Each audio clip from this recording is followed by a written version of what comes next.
Kobe Paras, Kylene Alcantara totoong hiwalay na babaeng may asawa ang third party. Muling naging tampok sa social media ang isyu tungkol sa di umano'y hiwalayan nina Kylene Alcantara at Kobe Paras, na sinasabing sanhi ng isang third party.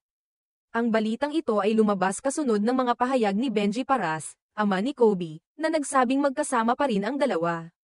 Gayunpaman, may mga netizens na nagbahagi ng impormasyon na nagsasabing may babaeng may asawa na umano ang naging dahilan ng kanilang breakup.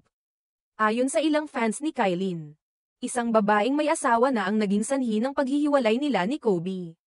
Inilarawan nila ang babaeng ito bilang maganda at sexy, at may 2 taon nang nagsasama sila ng kanyang asawa. Ipinahayag nila na nagkakilala sina Kobe at ang babaeng ito sa opening ng Bando Bar, kung saan isa si Kobe sa mga part owner. Dagdag pa nila, nabasa raw ni Kylene ang palitan ng mensahe sa pagitan ni Kobe at ng babaeng ito, na naging dahilan umano ng kanilang breakup. Sa kabila ng mga kumakalat na balita, hindi pa nagbibigay ng pahayag sina Kobe at Kylene ukol sa isyong ito. Wala pang opisyal na kumpirmasyon mula sa kanilang panig kung totoo ba ang mga alegasyong ito. Ang mga pahayag na ito ay nananatiling mga tsismis hanggat walang opisyal na pahayag mula sa mga sangkot. Samantala, noong Nobyembre taong 2024, inamin ni Kobe sa isang interview na sila ni Kylene ay magkasama.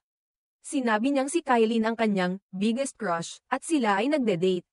Gayunpaman, hindi pa nagbibigay ng pahayag si Kylene ukol dito, kaya't hindi pa malinaw kung ano ang tunay na estado ng kanilang relasyon.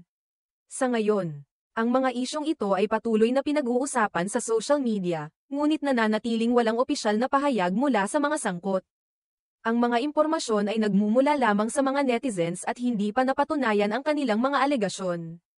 Kaya't hinihintay pa rin ng marami ang opisyal na pahayag mula kina Kobe at Kylene upang malinawan ang tunay na estado ng kanilang relasyon.